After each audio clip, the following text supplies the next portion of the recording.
वालेकुम वरहमतुल्लाहि वबरकातुहू। Dear student, आज के ये लेक्चर नंबर 3 है कॉम्प्लेक्स एनालिसिस की लेक्चर सीरीज़ का।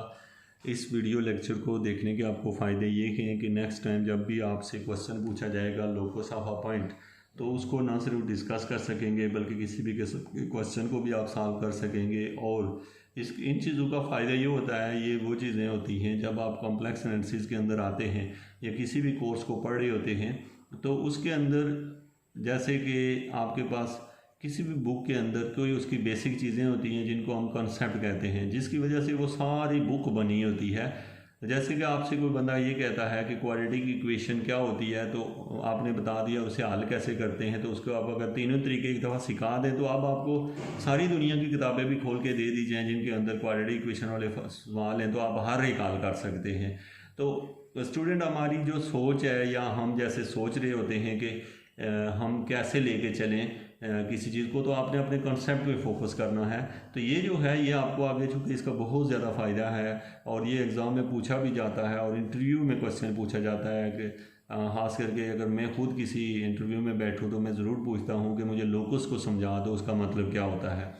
और मैं बेसिक उसका मतलब ये नहीं है कि जो बच्चे आराम से कर लेते हैं एक ईजी सा क्वेश्चन, बेसिक एक ऐसा क्वेश्चन लेना होता है जो तमाम तरह के कॉन्सेप्ट को कवर कर रहा हो।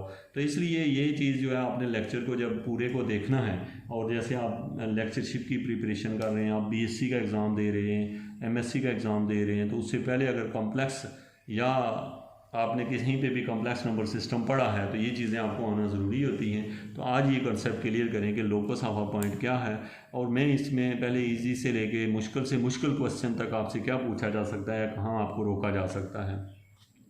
तो अब हमारे पास है लोकस का बेसिक बच्चों मतलब ये होता है कि जैसे आप अगर स्कूल या कॉलेज जा रहे हैं तो जिस रास्ते से आप गुजर के जाते हैं उस रास्ते को लोकस कहा जाता है। अब लोकस ये है कि जैसे ये हमें ग्राफ दिया हुआ है कि इस रास्ते से आप गुजर के गए हैं, तो ये तो बड़ा मुश्किल है, इसका हम मैथमेटिकली हम कैसे बताएंगे कि ये ग्राफ है। लेकिन कुछ ग्राफ ऐसे होते हैं जैसे ये स्ट्रेट लाइन का ग्राफ है, या फिर इस तरह का है जिसको हम लोग पैराबोला कहते हैं, या इस तरह का जो ग्राफ होता है, या फिर एक इस तरह का जो ग्राफ होता है। ये वो ग्राफ होते हैं जिनके बारे में हर स्टूडेंट को पता होता है और पूछे भी यही जाते हैं क्योंकि ये जर्नल होते हैं और ये हर स्टूडेंट के नॉलेज में होने चाहिए। तो इसको हम कहते हैं इक्वेशन ऑफ स्ट्रेट लाइन। ये लिखी हुई होती है y is equal to M X plus C. ये जो होता है ये होता है Y square is equal to 4ax, और ये जो होता है ये इसकी इक्वेशन होती है एक्स स्क्र ओवर ए का square plus Y square over B का स्क्र इक्वल टू 1, और ये होता है एक्स स्क्र ओवर ए का square minus Y square over B का स्क्र इक्वल टू 1।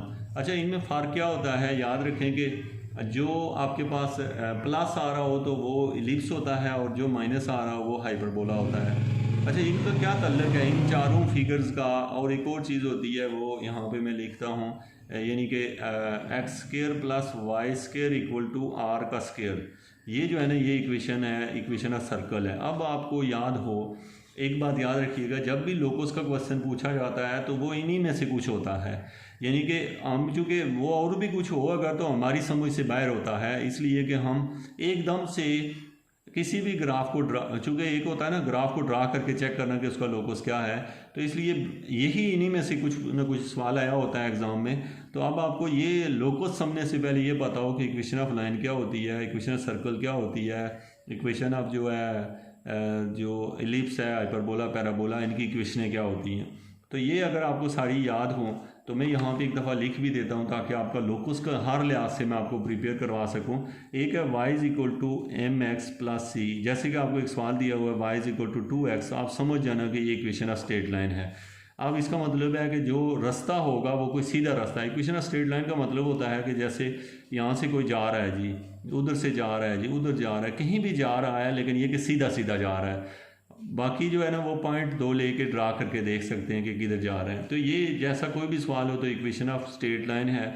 उसके बाद जो है अगर ये वाला क्वेश्चन आ जाता है Y square is equal to 4ax हो या X square is equal to 4ay हो, तो इस तरह का जो क्वेश्चन होता है, जैसे कि आपको सवाल आ गया एग्ज़ाम में x square equal to 2xy है, सपोज़ इस तरह का कोई क्वेश्चन है, या फिर आपको यहाँ पे x नहीं लिखता मैं 2 ही लिख रहा हूँ, 2y है, या जैसे आपने लिखा y plus X square equal to जो है मेरे पास आ रहा है 0 है, जैसे ये क्वेश्चन है। तो इस तरह का जो क्वेश्चन होता है उसको हम कहते हैं, यानी मैं एक ख़ास बात आपको समझा दूं कि आपने जो बेसिक कंसेप्ट के अंदर आता है, जब लोकस आता है तो आपको क्वेश्चन देख के भी बाज़ दफ़ा आइडिया आना चाहिए।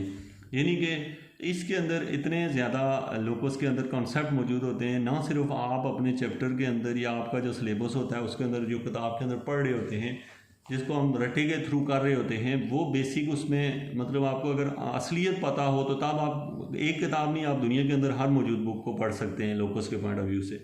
अब जैसे यहाँ मुझे कोई क्वेश्चन देता है x² + y = 0, एक और क्वेश्चन दे देता है x² + xy + y = 0, और एक और क्वेश्चन देता है x² + xy + y² = 0। अब मैं आपको अभी समझाऊंगा, इनको देख के आपको पता क्या चलता है। आप कहीं पे आ जाए x² - xy और + y² = 0, या फिर यहाँ पे अब आपने समझिएगा, यहाँ पे मैं 2 लिख देता हूँ, मीनिंग भी समझाता हूँ। याद रखें कि अगर आपकी इक्वेशन के अंदर किसी एक वेरिएबल के ऊपर स्केयर है, जैसे कि x और y में किसी एक के ऊपर स्केयर आ रहा है, तो इसका मतलब है वो जो इक्वेशन होगी वो बेसिकली पैराबोला होगी। वो क्या होगी? पैराबोला होगी, क्योंकि किसी एक के ऊपर स्केयर है। अगर यहाँ पे भी देखें तो खाली x के ऊपर स्केयर है, y और दूसरे पे स्केयर नहीं, ये भी पैराबोला ही होगा। ये जिसमें देखें यहाँ पे इस क्वेश्चन को लिखें, ये मैंने y का स्केयर लिखा हुआ है, या ये वाला देखें लास्ट वाला, इसको गौर से देखें, x का स्केयर है, y का स्केयर है। तो इसका मतलब है ये जो इक्वेशन दी हुई है ये बेसिकली आपको दी हुई है, दोनों पे स्केयर दिए हैं, ये पैराबोला नहीं है। तो ये अगर चूंकि माइनस की वजह से हम इसे कहते होते हैं, माइनस आ जाए तो उसे हम कहते होते हैं हाइपरबोला। क्या कहते हैं? हाइपरबोला। लेकिन अगर प्लस हो जाए तो यही इक्वेशन जो है वो, एक बहुत ख़ास पॉइंट बताने जा रहा हूँ मैं आपको, उसको नोट कीजिएगा। देखिएगा कि अगर लिखा हुआ x² + y² + 2xy या और भी कुछ हो, लेकिन पॉजिटिव हों सारे, तो वो या तो सर्कल होता है या इलिप्स होता है।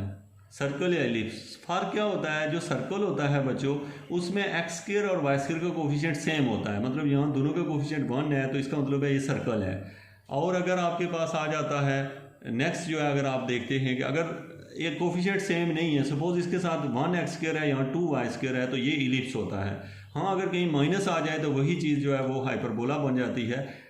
ये सारे कंसेप्ट होने का फ़ायदा क्या है? असल में लोकस का मतलब ही यही होता है कि बच्चे को सवाल हल करेगा।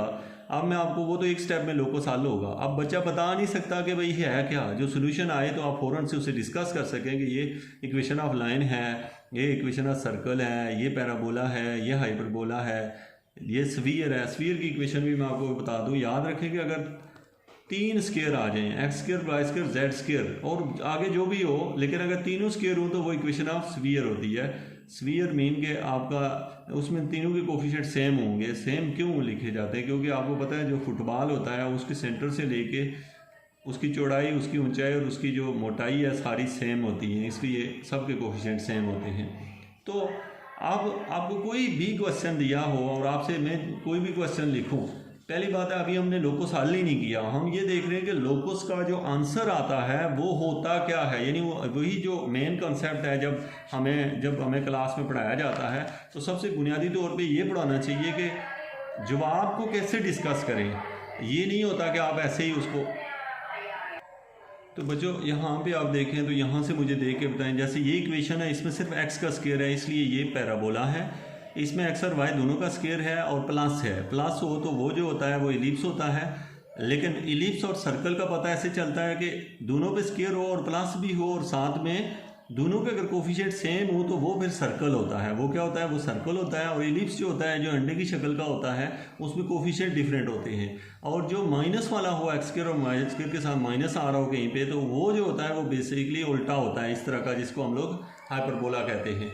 तो अब आपको ये पता हो कि इक्वेशन ऑफ स्ट्रेट लाइन जिसमें कोई पावर ना हो, जैसे यहाँ पे x + y हो तो ये इक्वेशन ऑफ स्ट्रेट लाइन है। इस तरह की इक्वेशन जिसमें वेरिएबल की पावर 1 हो, तो अब आप लोगों को कोई भी क्वेश्चन दिया और कहा जाए कि टेल अस के ये इसका लोकस क्या है। अब मैं आपको असल लोकस के कंसेप्ट में लेके जा रहा हूँ कि लोकस आपको कोई भी सवाल दिया हो, आप एक टीचर हैं, ज़्यादातर जो टीचर होते हैं वो वीडियोस देख रहे होते हैं क्योंकि उनको सबसे ज़्यादा दुश्वारी हो रही होती है। तो आप अगर एक टीचर हैं तो आपको ये पता होना चाहिए कि आपने बच्चों को पढ़ाना कैसे है। उनको सबसे पहले आपने जो चीज़ सिखानी है वो ये है कि बच्चों को बताएं कि बेटा आपका जो आंसर आएगा वो इन्हीं में से कुछ आएगा। रीज़न क्योंकि हमें पता है कि बच्चे जो होते हैं हमारे पास, हमें जो किताबों में पढ़ाया जाता है वो क्वेश्चन पढ़ाए जाते हैं जो हम रूटीन में इस्तेमाल होते हैं, इसलिए उनको पहले बेसिक सारी ये बता के फिर वो जो भी सवाल आप बताओगे वो फ़ौरन से पिक कर लेंगे। अब देखिएगा आपको पेपर में क्वेश्चन आ गया z-5 इसका मॉड इक्वल टू 6। अब आपसे कहा जाता है इसका लोकस निकालें, ये मैंने 5 लिखा है। अब आप क्या करोगे, लोकस जब भी निकालना हो तो जो z होता है उसको कार्टियन को फॉर्म में लिखें x plus iota Y, a plus iota B X plus iota Y लिख लें, यानी ये पुट करना होता है किसी भी क्वेश्चन में। अब यहाँ पे पुट करें तो ये बनेगा x plus iota Y minus 5, ये जो मॉड है इक्वल हो जाएगा 6 के, यहाँ पे आ गया x minus 5 plus iota Y. ये क्यों किया इधर उधर, ताकि रियल पार्ट इलादा करें और कॉम्प्लेक्स इलादा। अब यहाँ पे जो है ना आयोटा वाला इलादा और ये रियल पार्ट है और वो इमेजिनरी पार्ट है। अब आप क्या करते हैं, मॉड का ये मतलब होता है जब मॉड हटता है ना किसी नंबर का तो वो होता है x का स्क्वायर प्लस y का स्क्वायर अंडर रूट। जब यहाँ से जो ही मॉड जो है ये आ जाएगा x माइनस 5 का स्क्वायर प्लस y का स्क्वायर इक्वल टू 6। ये देखें तो ये जो है बच्चों, ये चीज़ जो बनी है ये इक्वेशन ऑफ सर्कल है। अगर आपको नहीं भी पता तो मैंने आपको ये समझाया था, इक्वेशन ऑफ सर्कल ये इसलिए है कि अगर आप इसका फार्मूला ओपन करें तो ये बनेगा x का स्क्वायर और यहाँ बनेगा y का स्क्वायर, तो दोनों के साथ कोफिशिएंट सेम है, इक्वेशन ऑफ सर्कल है ये, ठीक है। और ये हमें पता चल गया कि इसका लोकस एक सर्कल होगा, इसका लोकस एक सर्कल होगा, इसका हमने हल किया, पता चला लोकस एक सर्कल है।